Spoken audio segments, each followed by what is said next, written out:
ওই কম্পোজার শিখব। রাবো সালের মধ্যে আমরা একটা ডিপ্লে বানাই,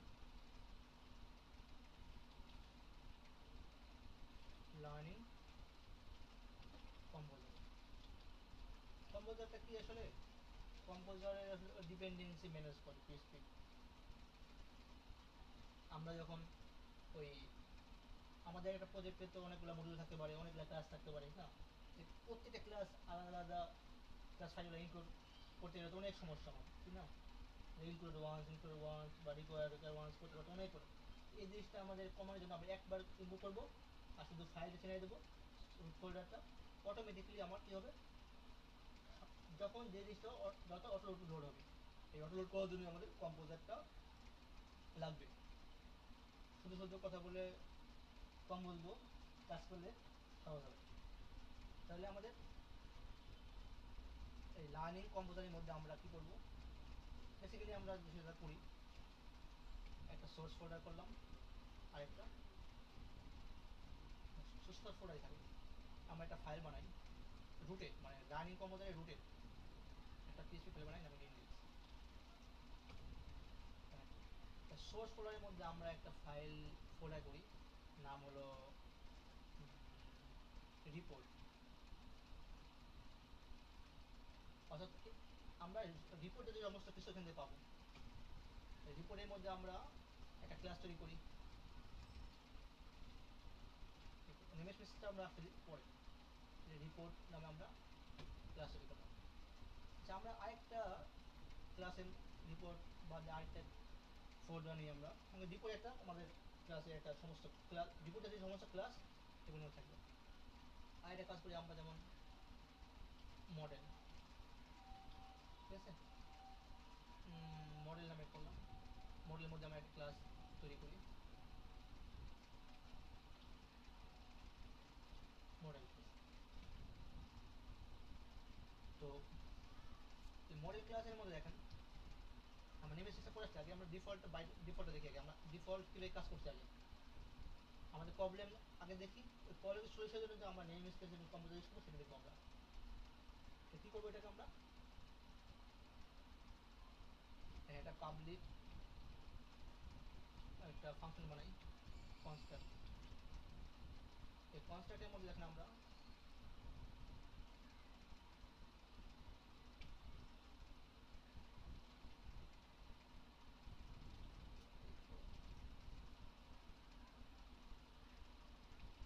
ইকো দিস ইজ বা ডিফল্ট রিপোর্ট, ডিফল্ট রিপোর্ট, ঠিক আছে। আমি যখন এই মডেল ক্লাসটা কল করবো ডিফল্ট মডেল, এটা আসবে না।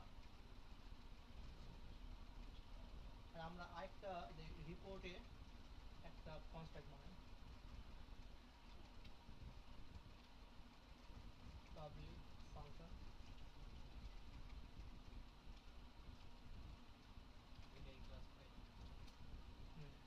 আমাদের মাল্টিপল ক্লাসের জন্য আমরা কম্পিউটার ইউজ করতাম, তাছাড়া ইউজ করতাম করতাম এটা ডিফল্ট যখন এখন এখন আমি কম্পিউটার ইউজ করার সুবিধাটা কি? ওটা বলবো আমরা যখন এটা ইউজ করবো না, এখন আমরা আসবো কেন আমরা কম্পিউটার ইউজ করবো। এই ইন্ডেক্স ফাইলের মধ্যে আমি যদি এই দুটা ক্লাস কাজ করতে চাই, তাহলে আমি রিপোর্ট ক্লাস আগে করি, ইনক্লুড ওয়ান্স। দেখেন আমার কোথায় আছে, সরাসরি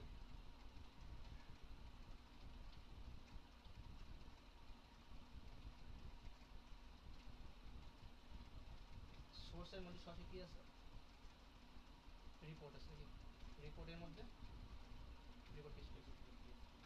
এই যে আমরা এখন অবজেক্ট তৈরি করতে হবে না, এইটুকু এই যে আমাদের ইন্ডেক্স পিএস, এইটুকু তো বললাম যে নিউ রিপোর্ট পাবো আমরা। এখন আমরা রান করে কী পাবো, আমরা যেহেতু রিপোর্ট পেজে আমাদের কনসেপ্টের মধ্যে রিপোর্ট ডিফল্ট রিপোর্ট দেওয়া আছে, আমরা যদি রান করি, আমরা বিআইটিএম আবো সালের মধ্যে আমরা লার্নিং কম্পিউটার শিখতেছি, ডিফল্ট রিপোর্ট প্রিন্ট করছি, বুঝলো? এখন যে আমরা এই ইন্ডেক্স পেজে চাইলে আমরা যদি যে এখানে রিপোর্ট না দিয়ে আমরা যে মডেলটা ইউজ করবো,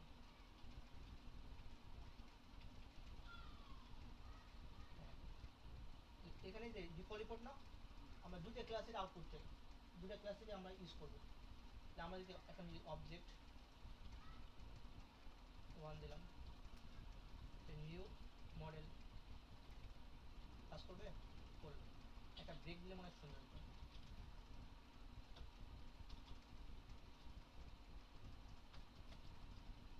আসলো, তাহলে আমি যখন 10টা থাকে, 10টা পেজ থেকে আমার কি আলাদা ইনক্লুড করতে হবে না? এই যে সমস্যা দূর করার জন্য আমরা কি করবো, কম্পিউটার ইউজ করবো, অটোলোড করবো। অটোলোড করার সিস্টেমে কম্পিউটার দিয়ে আমরা অটোলোডটা করবো। কম্পিউটার হলো একটা ডিপেন্ডেন্সি ম্যানেজার, পিএসপি ও ডিপেন্ডেন্সি ম্যাচ করবো।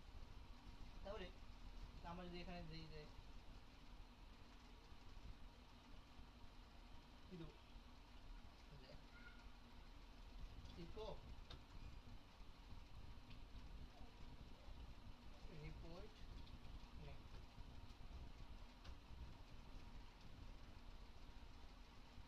ডিফল্ট রিপোর্ট, এবং মডেল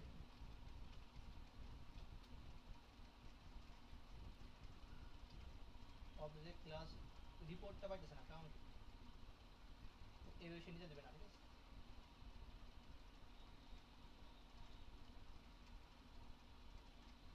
সমস্যা নাই, এখন তবে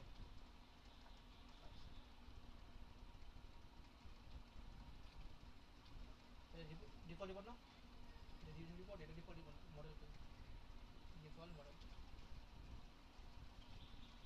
তাহলে আমরা কি করবো, কম্পিউটার ইউজ করবো। কম্পিউটার ইউজ করতে হলে আমাদের যে রুট ফোল্ডার, যে লার্নিং কম্পিউটার, ওই রুট ফোল্ডারের মধ্যে একটা জেসন ফাইল তৈরি করতে হবে। জেসন ফাইলের নাম দিতে হবে কি, কম্পিউটার। ওইখানে সব ফাইল যা আছে আমরা ডিলিট করে দিই, আমরা মতো করে লিখবো। যেহেতু অটো লোড করবে ফাংশনটা, অটো লোড, এটা আমরা কম্পিউটার পেজে তুলবো। জেসন কম্পিউটার জেসন ফাইলে আমরা পিএসআর 4 টেকনোলজি ইউজ করবো, যেখানে আমাদের প্রথমে কি নাম দিতে হয়, আমরা যদি অ্যাপ দিতে অ্যাপ দিতে হবে, আমরা দিলাম যে গুগল নাম, আমরা যেহেতু লার্নিং কম্পিউটার তাহলে এলসি দিই, এলসি। এটা হলো গ্লোবালের জন্য, এটা গ্লোবাল ভেরিয়েবলের জন্য। আর এসআরসি হলো আমার এই যে ক্লাসের যে ডেসক্রিপশনটা, এটাকে আমার রান করে দিতে হবে। আবু সিনের মধ্যে লার্নিং কম্পোজারে তাই আমরা এখান থেকে যে সমস্যা কি লিখতে হবে, কোডটা কম্পোজার ডাম অটো। এখানে কিন্তু কোনো ভেন্ডর ফাইল নেই, তাই ভেন্ডর নামে একটা ফাইল ক্রিয়েট করবে, করছে। এর মধ্যে একটা অন্য ফাইল আছে, এই ফাইলটা ইনক্লুড করলেই আমাদের কাজ করবে। এখন আমাদের এই যে আমরা দুটো ইউজ করবো না, দুটো ইউজ করবো না, আমরা কি ইউজ করবো, আমি এখন রান করা যে কি আসবে, ইরোড পাবো কিনা, পাবো। ফার্স্ট রিপোর্ট টেনেবল লাইনে, টেনেবল লাইনে কি আছে, আমরা ভিউ থেকে অ্যাক্টিভিটি লাইন রিপোর্ট কি কল করছে, রিপোর্ট নাই, কল কেন করবে, ইনক্লুড ওয়ান্স কই দেবো আমরা, আমরা ভেন্ডর ফোল্ডারের মধ্যে অটোলোডটা তাহলে কি কাজ করবে, করবে না। কারণ কি আমরা যে ভেন্ডর ক্লাসের মধ্যে আমরা আমাদের লিখছি, যে আমাদের এলসি দিছি, তারপরে এসআরসি দিছি, এর মানে কি আমাদের হলো এলসি হলো কিসের নাম, এলসি আমাদের লার্নিং কম্পিউটার, এটা আমাদের হলো নেম স্পেসের নাম। আমরা এখানে নেম স্পেস ইউজ করিনি, নেম স্পেস এলসি, এটা দিলে কাজ করবে, করবে না। কারণ কি, কাজ হলো এই নেম স্পেস এই সোর্স ফোল্ডারের আন্ডারে এই ক্লাস ফাইলটা যেখানে আছে তার লিঙ্কটা দিতে হবে। তাহলে এই যে আমার রিপোর্টটা কোথায় আছে, রিপোর্ট নামে আছে না, তাহলে এই রিপোর্ট ক্লাসটির আগে রিপোর্ট ফোল্ডার পর্যন্ত পাবো আমরা। রিপোর্ট এলসি রিপোর্ট এইটুকু আমাদের নেম স্পেসটা হবে। যে আমরা যেমন রান করাই পাবো, পাবো না। কারণ কি, এখানে আমরা ইউজ করিনি, আমরা রিপোর্টটা আমাকে ইউজ করতে হবে। ইউজ করবো নেম স্পেসটা। সহজ সিস্টেম হলো এইভাবে করতে পারবো আমরা। ইউজ দুটো টেকনোলজি আসলে ইউজ করে করা, আমরা এটাকে ইউজ করে করি আগে।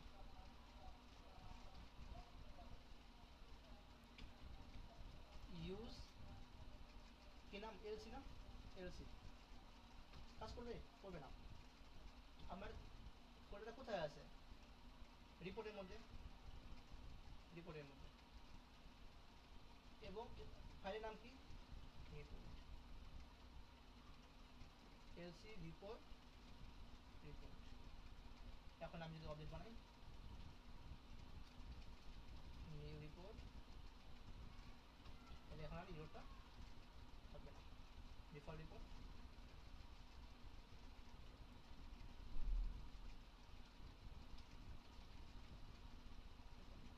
এটা তো করিনি, আমরা করছি তো, এগুলো ইউজ টেকনোলজি। আমি যেটা করবো, আমার যেটা পছন্দ, সরাসরি অবজেক্ট তৈরি করবো। সরাসরি অবজেক্ট ওয়ানে নিউ কি দেবো, এলসি, এলসির মধ্যে রিপোর্ট না, আমরা কি করবো, মডেল, মডেল আছে না, মডেল পাইতেছে না। কারণ কি, মডেলের মধ্যে আমরা নেম স্পেস দিচ্ছি, দিইনি। Name space LC model. কারণ কি, এই এই যে এই মডেল ডট পিএসপি ফাইল আসা পর্যন্ত আমরা কি হয়েছে, একটা ফোল্ডার পেয়েছি আমরা মডেল, এই জন্য আমরা এলসি পরে মডেল নামটা দিচ্ছি। এখানে আমরা যে মডেল দিই এবং ফাইলের নামও দিয়ে দিতে হবে, মডেল না। একটা নিয়ম হলো নিউ, প্রথমটা হলো আমাদের নেম স্পেসের নাম, না এইটুকু আমার নেম স্পেসের নাম। এলসি তো গ্লোবাল নেম স্পেস, আর এলসি মডেলটা রাখেন নেম স্পেসের নাম, এলসি মডেলটা। আর বাকি এইটা হচ্ছে আমার ক্লাসের নাম। এইটুকু হলো আমাদের কিসের নাম, এইটুকু আমাদের নেম স্পেসের নাম, আর এটা হলো ক্লাসের নাম। এই এই একটা ভাবে আমরা ডিক্লেয়ার করতে পারি। আরেকটা হলো ইউজ এলসি, এলসি রিপোর্টটাও কি আমাদের নেম স্পেসের নাম এই যে। আর এই রিপোর্টটা হলো আমাদের ফাইলের নাম, এইগুলো ক্লাস ফাইলের নাম। আর অবজেক্ট সময় একটা নিউ রিপোর্ট হলো ক্লাসের নাম।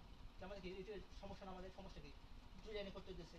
এবার আমার নিউ রিপোর্ট, তাহলে আমার কি, এখানে আমি ক্লাসের নাম্বার ক্লিক করলে একটা আমি পারতেছি, আমি দেখেন আউটপুটটা আমার কাজ করবে, এরটা থাকবে না।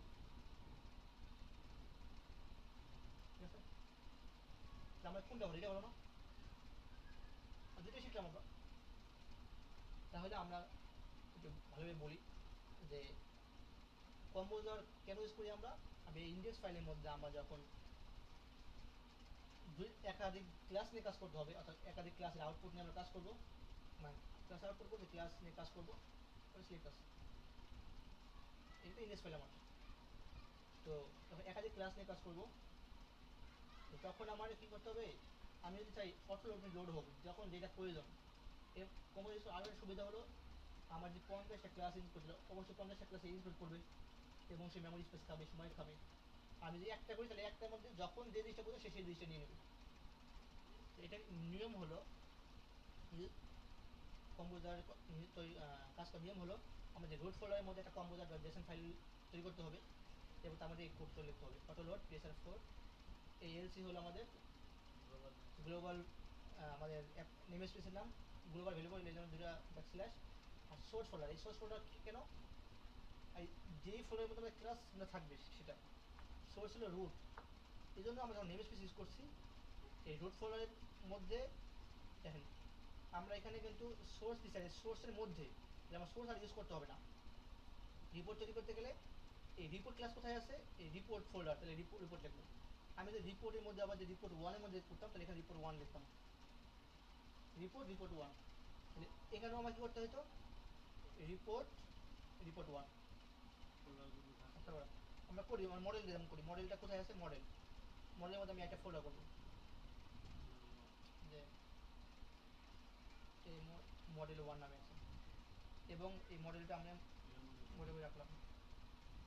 এখন কাজ হলো এইগুলো দেখো, দেখালো ইয়োর নাই তো ক্লাসে আমার এখানে বলে দিতে হবে, ফোল্ডার নাম বলে দিতে হবে, কি লিখবো, মানে ফাইলের নামের আগ পর্যন্ত যাবে। হ্যাঁ মডেল ওয়ান, তাও কি ইয়োর যাবে, যাবে না, কারণ কি ভিতরে যেতে হবে। আমি এখানে এই যে মডেলের মধ্যে একটা মডেল ওয়ান করে দিতে হবে,